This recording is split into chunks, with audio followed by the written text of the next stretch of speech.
नमस्कार दोस्तों, आपका मेरे YouTube चैनल भक्ति ज्ञान त्योहार में स्वागत है। आज मैं आपको धर्म बढ़ाया लक्ष्मी नामक एक बहुत ही सुंदर कहानी सुनाने जा रही हूँ। अगर आपको ये कहानी पसंद आए तो कमेंट बॉक्स में माता लक्ष्मी की जय अवश्य लिखिए। साथ ही अगर आपने अभी तक मेरे चैनल को सब्सक्राइब नहीं किया तो सब्सक्राइब कर लीजिए और बेल आइकॉन पर क्लिक जरूर कीजिए, जिससे हमारे वीडियो के नोटिफिकेशन आपको मिलते रहें। अब सुनिए ये कहानी। एक बार धर्म और लक्ष्मी जी में बहस हो गई। धर्म बोले कि मैं श्रेष्ठ हूं और लक्ष्मी जी बोली कि मैं श्रेष्ठ हूं। दोनों स्वर्ग के राजा इंद्र के पास गए। इंद्र ने उनसे पूछा कि आप दोनों आज अचानक मेरे पास कैसे आए हो।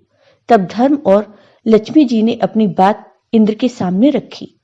सबसे पहले लक्ष्मी जी ने कहा, हे देवराज इंद्र, धर्म यह मानने को तैयार नहीं है कि मैं सबसे श्रेष्ठ हूं, क्योंकि बिना लक्ष्मी के जीवन का कोई मूल्य नहीं होता। तभी धर्म ने कहा कि हे इंद्र, धर्म के बिना जीवन का भी कोई औचित्य नहीं रहता, इसलिए मुझे लगता है कि मैं श्रेष्ठ हूं। अब हम चाहते हैं कि आप हमारा न्याय करें और बताएं कि हम दोनों में कौन सर्वश्रेष्ठ है। देवराज इंद्र धर्म संकट में पड़ गए। उन्होंने सोचा कि मैं ये कैसे बताऊं कि इन दोनों में से कौन सर्वश्रेष्ठ है। यदि मैंने लक्ष्मी जी को सर्वश्रेष्ठ बता दिया तो मैं धर्म से चला जाऊंगा, और यदि मैंने धर्म को सर्वश्रेष्ठ बता दिया तो मैं लक्ष्मी विहीन हो जाऊंगा। उन्होंने बहुत सोचा, पर इसका कोई भी हल उनके दिमाग में नहीं आया। आखिर में उन्होंने दोनों से कहा कि धरती पर मुझसे भी ज्यादा एक न्यायप्रिय राजा है। उन राजा का नाम विक्रमादित्य है। आप दोनों उनके पास जाओ और उनसे अपना न्याय करवाओ, वह आप दोनों का न्याय जरूर कर देंगे। इंद्रदेव की बात मानकर मां लक्ष्मी और धर्म दोनों पृथ्वी लोक पर आए और राजा विक्रमादित्य के पास पहुंचे। उन दोनों ने राजा से कहा, हे राजन, आप हम दोनों का न्याय करें। राजा ने कहा, ठीक है, पहले आप दोनों ये बताइए कि आप अपने आप को सर्वश्रेष्ठ क्यों समझते हो। आप दोनों की बात सुनकर ही मैं आपके इस प्रश्न का उत्तर दे पाऊंगा कि आप दोनों में कौन सर्वश्रेष्ठ है। लक्ष्मी जी और धर्म दोनों ने अपनी अपनी बात राजा को बताई। लक्ष्मी जी ने कहा, हे राजन, यदि मनुष्य के पास मैं न रहूं तो उनका जीवन अर्थहीन हो जाएगा, इसलिए मैं खुद को बड़ा बता रही हूं। फिर धर्म ने कहा कि हे राजन, लक्ष्मी के बिना तो जीवन फिर भी चल सकता है, पर धर्महीन होने के बाद मनुष्य के जीवन का अर्थ समाप्त ही हो जाएगा, इसलिए मैं सर्वश्रेष्ठ हूं। दोनों ने अपनी अपनी बात राजा के सामने रख दी और कहा, हे राजन, अब आप ही बताएं कि हम दोनों में कौन सर्वश्रेष्ठ है। राजा बहुत विद्वान थे। वह समझ गए कि यह अत्यंत कठिन न्याय है। यदि मैंने माता लक्ष्मी को श्रेष्ठ बता दिया तो मैं धर्म से विरक्त हो जाऊंगा, और यदि मैंने धर्म को श्रेष्ठ बता दिया तो मां लक्ष्मी मुझसे रूठ जाएंगी। उन्होंने कुछ देर तक सोचा, फिर निर्णय लिया कि धर्म चला जाएगा तो समझो कि सब कुछ चला जाएगा, इसलिए मैं धर्म को ही सर्वश्रेष्ठ बताऊंगा। फिर राजा ने दोनों से कहा कि मेरे ज्ञान के अनुसार धर्म ही सर्वश्रेष्ठ है। धर्म के बिना जीवन का कोई अर्थ नहीं रह जाता। एक बार को यदि लक्ष्मी न रही तो भी काम चल जाएगा। राजा विक्रमादित्य के न्याय से मां लक्ष्मी उन पर क्रोधित हो गई और उनका सारा राज धन वैभव गायब कर दिया। अब विक्रमादित्य दर दर के भिखारी हो गए। ऐसे में उन्होंने अपने राज्य से जाना ही उचित समझा। उन्होंने अपनी तलवार उठाई और अपने घोड़े को लेकर राज्य से निकल गए।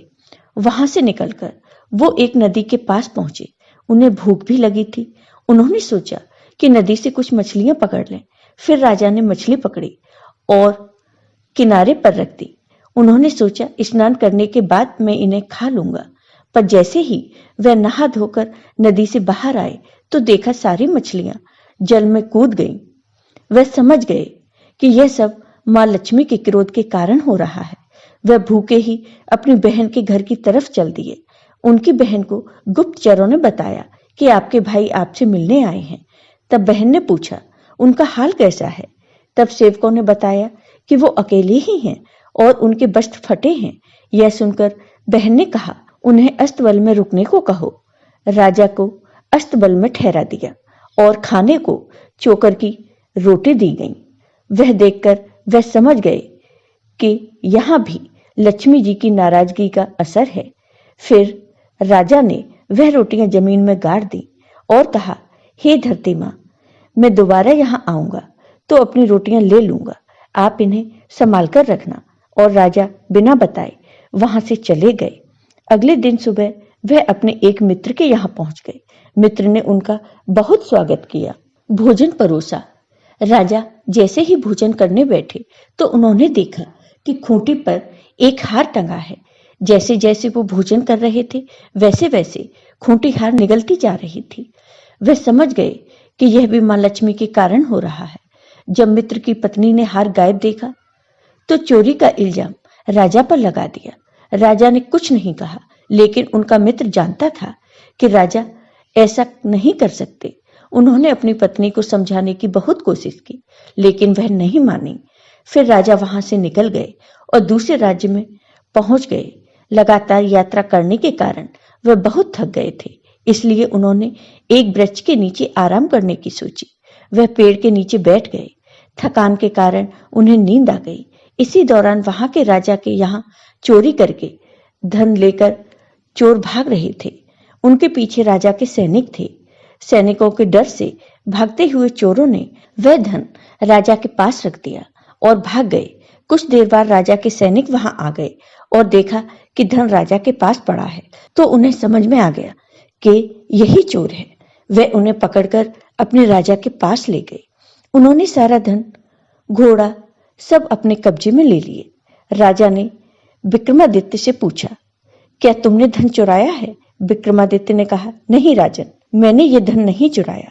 वह उनको अपनी बात सिद्ध करने के लिए कोई साक्ष्य नहीं दे पाए, इसलिए राजा ने सजा के रूप में उनके दोनों हाथ पांव काटने का आदेश दिया। सैनिकों ने उनके हाथ पांव काट दिए और बाजार के बीचों बीच चौराहे पर फेंक दिया। इसके साथ ही उनके पास एक जूता रख दिया और उस पर लिख दिया, जो भी इधर से गुजरे इस अपराधी को 5 जूते जरूर मारे। अब जो भी राहगीर गुजरता 5 जूते राजा विक्रमादित्य को मारता। अगले दिन वहां पर राजा घायल अवस्था में पड़े थे। वहां से एक तेल निकालने वाला तेली निकल रहा था। वह स्वभाव से दयालु व्यक्ति था। वह राजा के पास रुका, पर उसने राजा के जूते नहीं मारे। तब राजा ने कहा कि मित्र, मेरे पांव पर मक्खियां बैठ रही हैं, जो मुझे बहुत पीड़ा पहुंचा रही हैं, इसलिए तुम मेरे जख्मों पर ये थोड़ा सा तेल लगा दो, तुम्हारा बहुत उपकार होगा। तेली हंसा और बोला, एक तो मैं तुम्हें जूते नहीं मार रहा हूं, ऊपर से तुम मुझसे तेल लगाने को कह रहे हो। राजा ने प्रार्थना की तो उसने थोड़ा सा तेल उनके जख्मों पर लगा दिया। उस दिन जब वह तेल बेचने गया तो शाम तक उसका तेल उतने का उतना ही रहा। तब उसे बड़ा आश्चर्य हुआ कि तेल बेचने के बाद भी मेरे घड़े का तेल कम क्यों नहीं हुआ। उसकी समझ में आ गया कि यह सब उस घायल व्यक्ति के कारण हो रहा है। अवश्य वह कोई देवात्मा है। फिर तेली अपने घर पहुंचा। वह बहुत खुश था। उसकी पत्नी ने खुशी का कारण पूछा तो उसने अपनी पत्नी को सारी बात बता दी। वह व्यक्ति बोला कि वह कोई दिव्य आत्मा है। उसकी पत्नी ने कहा, आप किसी प्रकार उस व्यक्ति को अपने घर ले आओ। वैसे भी हमारे कोई संतान नहीं है, इसी बहाने हमें संतान सुख भी प्राप्त हो जाएगा। तेली कहने लगा, राजा से पूछे बगैर हम उसे अपने घर नहीं ला सकते, इसलिए पहले हमें इस संदर्भ में राजा से इजाजत लेनी होगी। तेली की पत्नी बोली कि आप कल सुबह जाकर राजा से बात कर लो, अब देरी करना उचित नहीं है। अगले दिन प्रातःकाल वह तेली राजा से मिलने राजा के महल पहुंच गया। राजा ने तेली से आने का कारण पूछा तो तेली बोला, मालिक, यदि आप आज्ञा दें उस लूले लंगड़े व्यक्ति को अपने घर ले जाऊं। हमारे कोई संतान नहीं है, इसलिए हमारी इच्छा है कि हम उसके अपने साथ रखकर संतान सुख प्राप्त करें। राजा कुछ देर सोचता रहा, फिर बोला कि वैसे भी वह व्यक्ति हमारे लिए किसी काम का नहीं है, इसलिए तुम उसको अपने घर ले जा सकते हो। राजा की आज्ञा मिलते ही वह तेली राजा विक्रमादित्य को अपने घर ले आया। विक्रमादित्य के उसके घर में पहुंचने के बाद से उसके हर कार्य अच्छे ढंग से होने लगे। वह विक्रमादित्य की जितनी सेवा करते, उनकी समृद्धि उतनी ही बढ़ती जाती। इधर राजा की राजकुमारी बहुत ही विदुषी थी। वह लगभग हर कला में पारंगत थी। वह शाम को दीपक राग गाकर महल और शहर के दियों को प्रज्वलित करती और फिर वह रात को दिए बुझा देती। विक्रमादित्य फिर से दीपक राग गाकर दिए प्रज्वलित कर देते। जब 2-3 दिन तक ऐसा हुआ तो राजकुमारी को विश्वास हो गया कि राज्य में कहीं ना कहीं विक्रमादित्य रहते हैं, क्योंकि दीपक राग गाने वाले गिनती के ही लोग हैं जिनमें विक्रमादित्य सर्वश्रेष्ठ थे। उन्हीं दिनों राजा ने राजकुमारी का स्वयंवर रचा दिया। दूर दूर से राजाओं और राजकुमारों को आमंत्रित किया गया। जिस दिन स्वयंवर था, उससे पिछले दिन विक्रमादित्य ने तेली से कहा, हे पिताश्री, मैं भी स्वयंवर देखना चाहता हूँ, इसलिए आपसे प्रार्थना है कि मुझे कल वहां पर लेकर चलो। तेली ने समझाया कि तुम चल फिर नहीं सकते, तुम्हें कहीं कोई चोट ना लग जाए। लेकिन जब विक्रमादित्य अपनी बात पर अड़ग रहे तो वह तेली उन्हें स्वयंवर में ले जाने के लिए राजी हो गया। वह बोला कि कल प्रातः मैं तुम्हें स्वयंवर दिखाने ले चलूंगा। थोड़ी देर बाद राजा के यहाँ से तेली को संदेश आया कि राजा को 100 घड़ा तेल कल सुबह तक चाहिए। तेली ने कहा कि भाई, वह कैसे संभव हो सकता है, यह तो बहुत ज्यादा है। संदेश लाने वाला बोला कि मैं कुछ भी नहीं जानता, राजा के आदेश से आपको यह कार्य करना ही होगा, वरना आप सजा के लिए तैयार हो जाएं। तेली बहुत ज्यादा तनाव में आ गया। वह तो असंभव कार्य था। वह बहुत दुखी था। तभी विक्रमादित्य ने पूछा, पिताश्री, आप इतने चिंतित क्यों हो? तेली ने अपनी चिंता का कारण राजा को बताया तो विक्रमादित्य ने कहा, उससे 100 घट मंगवा लें और चिंता न करें। मुझ पर विश्वास करें, कल हम उन्हें 100 घट तेल अवश्य दे देंगे। तेली को विक्रमादित्य की शक्तियों का भान था। उसने राजा को कहकर 100 घट मंगवा लिए। रात में विक्रमादित्य तेली से बोले, अब आप दोनों आराम से सो जाएं, मैं रात में 100 घट तेल निकाल दूंगा। तेली की पत्नी बोली कि बेटा, तेरे हाथ और पांव नहीं है, बता तू कैसे बैलों को चला पाएगा? विक्रमादित्य ने कहा, माँ, तुम निश्चिंत होकर सो जाओ, मैं सब कार्य कर लूंगा। रात में विक्रमादित्य ने 100 घट तेल निकाल दिए। सुबह जब राजा के व्यक्ति ने देखा तो आश्चर्य से भर गए। तेली और उसकी पत्नी को अब पूर्ण विश्वास हो गया कि यह लड़का जरूर कोई देवता है, इसलिए अब कोई चिंता नहीं करनी चाहिए। अगले दिन तेली ने विक्रमादित्य को महल बुलाकर नए वस्त्र पहना दिए और फिर उनको ले जाकर स्वयंवर में दूर बैठा दिया। कुछ समय उपरांत जब वह राजा और राजकुमार आ गए तो राजकुमारी को वर के चुनाव के लिए भेजा गया। राजकुमारी ने उन लोगों में से विक्रमादित्य को तलाशना शुरू किया। उसी राजाओं में तो कोई भी ऐसा नहीं दिखाई पड़ा जो विक्रमादित्य लगे। तभी उनकी निगाह दूर बैठे अपंग व्यक्ति पर गई। उसमें उसे बहुत तेज दिखाई पड़ा। उनका तेज देखकर वह समझ गई कि वही राजा विक्रमादित्य हैं। बस फिर क्या था, वह माला लेकर उनकी ओर चल पड़ी और पास पहुंचकर माला उनके गले में डाल दी। वहां उपस्थित राजा, राजकुमार और सब लोग आश्चर्यचकित हो गए कि आखिर राजकुमारी ने ऐसा क्यों किया। राजकुमारी के परिवार के लोगों ने कहा कि लगता है राजकुमारी की तबीयत सही नहीं है, इसलिए उससे यह गलती हो गई। राजकुमारी को पंखा किया, पानी पिलाया और फिर से वर के गले में डालने के लिए माला दी। राजकुमारी ने माला फिर से विक्रमादित्य के गले में डाल दी। वहां उपस्थित जन समूह को लगा कि राजकुमारी का स्वास्थ्य सही नहीं है, इसलिए वह इस प्रकार का व्यवहार कर रही है। इतनी सुंदर राजकुमारी आखिर क्यों एक अपाहिज के गले में माला डाल रही है? लोगों के सुझाव से राजकुमारी को दोबारा माला दी गई ताकि वह सही वर का चुनाव कर सके, पर इस बार भी राजकुमारी ने विक्रमादित्य के गले में ही माला डाली। राजकुमारी के इस व्यवहार से वहां आए राजा और राजकुमार क्रोधित होकर राजकुमारी के पिता से बोले कि यदि आपकी पुत्री को एक अपाहिज से ही विवाह करना था तो हम सबको आमंत्रित क्यों किया? राजा भी बहुत शर्मिंदा थे, पर क्या करते, सामाजिक रीतियों का पालन करना भी जरूरी था। इसलिए उन्होंने राजकुमारी का विवाह उस अपाहिज के साथ करवा दिया और राजमहल से विदा कर दिया। राजकुमारी राजा विक्रमादित्य के साथ उस तेली के यहाँ आकर रहने लगी। तेली और उसकी पत्नी इस बात से चिंतित थे कि राजकुमारी आखिर उसके साथ कैसे रह पाएगी, पर राजकुमारी ने उनकी चिंता को गलत साबित कर दिया। वह उनके साथ सहजता से रहने लगी। एक दिन विक्रमादित्य ने राजकुमारी से कहा कि आज उनका हिरण का मांस खाने का मन है, अतः वह जाकर अपने भाइयों से ताजा शिकार किए किसी हिरण का मांस लेकर आए। राजकुमारी का मन नहीं था वह अपने भाइयों से कुछ भी मांगे, परंतु वह अपने पति की इच्छा का भी सम्मान करना चाहती थी। इसलिए मन मारकर वह अपने भाइयों के पास गई। जब उसकी भाभी ने उसके आने का कारण पूछा तो उसने उन्हें यह बताया कि उसके हिरण खाने के मांस की इच्छा है। वहां उसने विक्रमादित्य की इच्छा को अपनी इच्छा बताया। वह नहीं चाहती थी कि कोई उसके पति के बारे में कुछ गलत कहे, पर फिर भी उसकी भाभियों ने उसे उसके पति के बारे में सुनाया और बोली, जब हिरण के मांस का इतना ही शौक था तो किसी अच्छे व्यक्ति की पति के रूप में चुनती। राजकुमारी उनकी जली कटी बातें सुनकर वापस आ गई। उसने सारी बातें विक्रमादित्य को आकर बताई। विक्रमादित्य ने कहा कि कोई बात नहीं, तुम उनसे मेरी तलवार और मेरा घोड़ा मांग लाओ। राजकुमारी जब वापस जाने लगी तो विक्रमादित्य को कुछ याद आया। उन्होंने राजकुमारी को अपना एक रूमाल यह कहते हुए दिया कि मेरी तलवार और घोड़ा कोई दिक्कत करे तो यह रूमाल उन्हें दिखा देना, वह चुपचाप आ जाएंगे।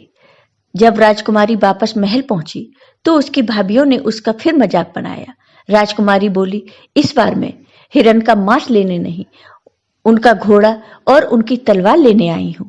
तलवार और घोड़े ने भी वहां आतंक मचा रखा था। कोई उनके करीब नहीं जा पा रहा था। जब राजकुमारी ने उनकी मांग की तो भाभियों ने सोचा कि अच्छा है, यह उनका शिकार बन जाए, इससे हमें कोई हानि नहीं होगी। उन्होंने वहां से दोनों को ले जाने को कह दिया। जब राजकुमारी उनको लेने गई तो तलवार सांप बनकर उसे काटने दौड़ी और घोड़ा दुलित्ता मारने लगा। राजकुमारी को विक्रमादित्य की कही बात याद आ गई। उसने तुरंत रूमाल निकालकर उन्हें दिखा दिया। विक्रमादित्य का रूमाल देखते ही दोनों शांत हो गए। राजकुमारी ने तलवार उठाई और घोड़े की लगाम पकड़कर वापस विक्रमादित्य के पास आ गई। जब शाम होने को हुई तो विक्रमादित्य ने राजकुमारी से कहा कि अब वे उसे घोड़े की पीठ पर बैठा दें। आज वह जंगल में शिकार खेलने जाएगा। राजकुमारी ने कहा, आप घोड़े की सवारी कैसे कर सकते हैं? राजकुमारी ने तेली की मदद से विक्रमादित्य को घोड़े पर बैठा दिया, पर बिना किसी की पकड़ के घोड़े पर से गिरने लगे। राजकुमारी यह सब देखकर बहुत दुखी हुई। उसकी आंखों में पानी भर आया। उसने आंखों के आंसुओं को छुपाने के लिए मुंह दूसरी ओर घुमा लिया। तभी उन्हें लगा कि जैसे घोड़े की लगाम को कोई उनके हाथों से खींच रहा है। उसने जल्दी घूमकर विक्रमादित्य की ओर देखा तो वह स्तब्ध हो गई। उसने देखा राजा विक्रमादित्य घोड़े पर सवार थे। वह बहुत खुश हुई। उसकी आंखों में यह जानने की जिज्ञासा भर आई कि आखिर यह सब कैसे हुआ। विक्रमादित्य ने उसे आश्वासन दिया कि शिकार से लौटने के बाद वह सारी बातें उसे बता देंगे। विक्रमादित्य ने जंगल में पहुंचकर जो भी शिकार किया उसके कान और पूंछ काट लिए और शिकार को वहीं छोड़ दिया। उसी समय राजकुमारी के भाई भी शिकार पर गए हुए थे। उन्होंने जंगल में ताजा शिकार देखा तो उनके मन में लालच आ गया। उन्हें बिना मेहनत किए ताजा शिकार मिल रहा था। उन्हें लगा कि यह ताजा शिकार तो उनके लिए पुरस्कार के समान है। उन्होंने वह सारा शिकार उठा लिया। उन्होंने इसके लिए शिकारी को धन्यवाद दिया और अपने महल की तरफ वापस चल पड़े। वह अभी और कुछ दूर चले होंगे कि उन्हें तेज प्यास लगाई। उन्होंने अपने घोड़े को पास के जलाशय की ओर मोड़ लिया। वहां पर जैसे ही उन्होंने जल पीने का प्रयास किया, एक आवाज ने उन्हें जल पीने से रोक दिया। उन्होंने आवाज की दिशा में देखा कि वहां एक योगी खड़े थे। एक राजकुमार ने योगी को जल पीने से मना करने का कारण पूछा तो योगी बोले, हे राजकुमारों, यहाँ का जल बिना मेरी अनुमति के कोई भी दूसरा जीव नहीं पी सकता। राजकुमारों का प्यास के कारण बुरा हाल था, इसलिए वह योगी से जल के लिए विनती करने लगे। योगी ने कहा कि यदि तुम जल पीना चाहते हो तो उसके लिए तुम्हें अपने कूलों पर गर्म सिक्के से गुदवाना पड़ेगा। जल के बिना उनकी ग्रीवा शुष्क हो चुकी थी, इसलिए शर्त मानने के अतिरिक्त उनके पास कोई और चारा नहीं था। इसलिए शर्त के अनुसार उन्होंने अपने कूल्हों पर सिक्के से गुदवाया और फिर जल पीकर रवाना हो गए। इधर विक्रमादित्य, जो कि योगी बने हुए थे, अपने निवास स्थान पर लौट आए। घर पहुंचते ही जिज्ञासा से भरी राजकुमारी तेली और उसकी पत्नी उनके चारों तरफ एकत्रित हो गए। वह बोले, हे देवताओं की तरह दिखने वाले, तुम अपना परिचय देकर हमारे भीतर पैदा हुई जिज्ञासा का अंत करो। राजा विक्रमादित्य को लगा कि अब इन्हें अंधकार में रखना सही नहीं है। वह बोले, हे धर्मपिता और माता, मैं राजा विक्रमादित्य हूँ। फिर उन्होंने अपनी आप बीती संक्षेप में उन्हें बताए। जब उन्हें पता चला कि वह राजा विक्रमादित्य हैं, तो उनके चरणों में गिर पड़े और अनजाने में हुए अपराध के लिए क्षमा प्रार्थना करने लगे। राजा विक्रमादित्य ने उन्हें समझाया कि वह उनसे नाराज नहीं है, अपितु उन लोगों ने अपने स्वजनों से भी ज्यादा अच्छा व्यवहार उनके साथ किया। अगले दिन प्रातः राजा विक्रमादित्य ने राजकुमारी को फिर राजमहल में यह कहकर भेज दिया कि इस बार भी तुम अपने भाइयों से शिकार की मांग करना। यदि आनाकानी करें तो बोलना कि वह अपने उन शिकारों को केवल दिखा भर दे। जब वह शिकार दिखाने को राजी हो जाए और तुम्हें शिकार दिखा दें, तब तुम उनसे पूछना कि उनके शिकारों के कान और पूंछ कहाँ हैं। फिर विक्रमादित्य ने पिछली रात जंगल में घटी सारी घटना राजकुमारी को बता दी। एक थैला उन्हें देकर बोले कि आखिर में तुम यह थैला उनके सामने पलट देना और फिर मेरे बारे में बता देना। इस बार राजकुमारी बिना किसी संकोच के ही भाइयों के घर चल पड़ी। इस बार भी वहां परिस्थितियां वैसी ही बनी थी जो पहले थी। जब उन्होंने बिना कान और पूंछ वाले शिकार उसे दिखा दिए तो राजकुमारी ने कान और पूंछ के बारे में पूछा। अंत में राजकुमारी ने वह थैला जो विक्रमादित्य ने उसे दिया था उनके सामने पलट दिया। थैले में भरे कान और पूंछ नीचे बिखर गए। जब उसकी भाभियों ने उससे इस बारे में पूछा कि यह सब क्या है, तो राजकुमारी बोली कि आप अपने पतियों से ही पूछो और उनसे पूछो कि कल रात को पोखर का जल पीने का उन्होंने क्या भुगतान किया है। जब उसकी भाभियों ने अपने पतियों से इसके बारे में पूछा तो सबने पिछली रात की सारी घटना बता दी। भाभियों ने आश्चर्य से राजकुमारी से पूछा कि उसके पास यह कान और पूंछ कैसे आए, तो उसने बताया कि यह योगी कोई और नहीं, स्वयं उसके पति थे। भाभियों ने व्यंग से कहा कि वह कैसे संभव हो सकता है, एक अपाहिज यह सब कैसे कर सकता है। तब राजकुमारी ने बता दिया कि जिन्हें आप अपाहिज कह रही हो वह राजा विक्रमादित्य हैं। राजा विक्रमादित्य का नाम सुनते ही महल में खलबली मच गई। जब यह सूचना राजा को मिली तो वह भी घबरा गए। आखिर उन्होंने ही विक्रमादित्य को दंड दिया था। राजा, राजकुमार और मंत्रीगण सभी तेली के घर की ओर दौड़ पड़े। राजा और राजकुमार सभी राजा के पैरों में गिरकर क्षमा याचना करने लगे। राजा ने उन सबको कहा कि आप लोग दुखी ना हो, वह मेरे धर्म की परीक्षा थी, इसलिए आप लोगों की मति घूम गई थी। अतः आप लोग यह बात अपने मस्तिष्क से निकाल दें कि मैं आपसे नाराज हूं। सब खुश हो गए और राजा को अपने राजमहल में ले गए। वहां उनकी खूब आओ भगत की गई। कुछ दिन वहां रहने के बाद राजा ने वहां से विदाई ली। उन्होंने पूरे साजो सामान से उन्हें विदा किया। राजा विक्रमादित्य वहां से पूरे सम्मान के साथ रवाना हुए। राजा ने भी उन्हें भरपूर सम्मान भी दिया। सैनिकों ने पूछा कि राजन, अब हम किस ओर चले? विक्रमादित्य ने कहा, आप लोग मेरी बहन के घर की ओर चलो। जब वे लोग विक्रमादित्य की बहन के घर के पास पहुंचे तो बहन को भी उसके गुप्तचरों ने समाचार दिया कि उनका भाई विक्रमादित्य आ रहा है।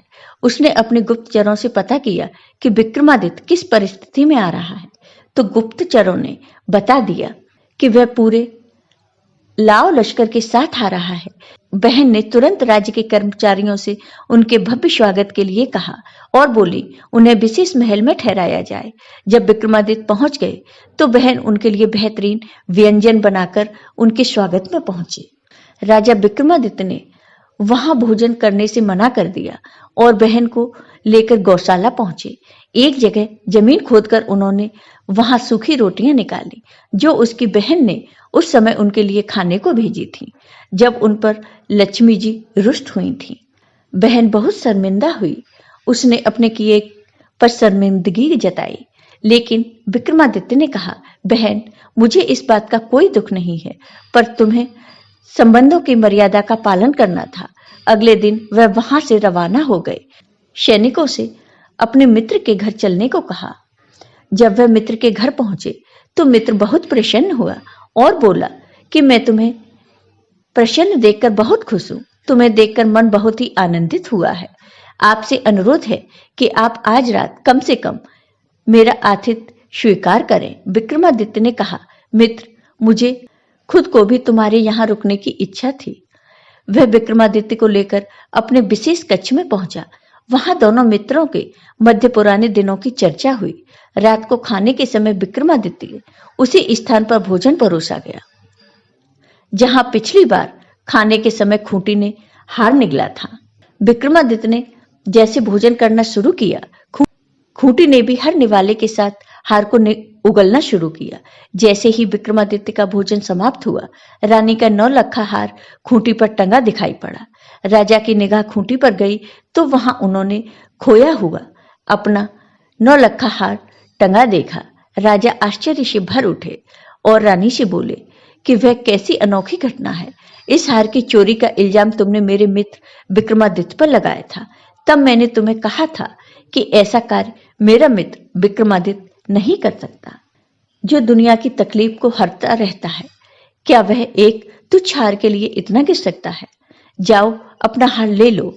रानी को अपने द्वारा किया गया कार्य पर बहुत शर्मिंदगी हुई। उसने हाथ जोड़कर राजा विक्रमादित्य से क्षमा मांगी।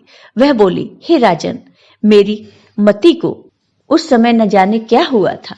मेरे उस अपराध की कोई भी क्षमा नहीं है, पर मैं चाहती हूं कि आप एक बार मुझे माफ करके मेरी पीड़ा को कम करें।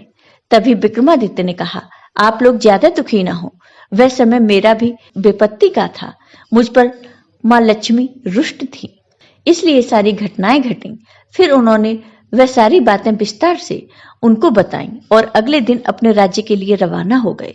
जब वह अपने राज्य में पहुंचे तो उन्हें माता लक्ष्मी जी नगर के मुख्य द्वार पर ही मिल गईं। माता लक्ष्मी बोली, हे राजन, तुम सही थे और मैं गलत थी। इसके बावजूद मैंने तुम्हें जो दंड दिए उसके लिए मैं दुखी हूं। क्या पुत्र अपनी माता को क्षमा नहीं कर सकता? माँ लक्ष्मी के मुख से ऐसे शब्द सुनकर विक्रमादित्य माता लक्ष्मी के पांव में गिर गए और बोले कि हे माँ, आप ऐसी बातें न करें। आपकी परीक्षा से मेरा और भी निखार हो गया, इसलिए मैं आपका आभारी हूँ। विक्रमादित्य की विनम्रता से माँ लक्ष्मी बहुत प्रसन्न हुई और बोली, हे विक्रमादित्य, मेरा सबको आशीर्वाद है, जब तक दुनिया रहेगी लोग तुम्हें नहीं भूल पाएंगे। यह आशीर्वाद देकर माँ महालक्ष्मी अंतर्ध्यान हो गई। अपने नगर में पहुंचकर राजा और राजकुमारी सुख से जीवन व्यतीत करने लगे। जय हो माँ लक्ष्मी। आपको ये वीडियो पसंद आया हो तो कमेंट बॉक्स में कमेंट करके जरूर बताइए। साथ ही मेरे वीडियो को ज्यादा से ज्यादा शेयर करिए। धन्यवाद।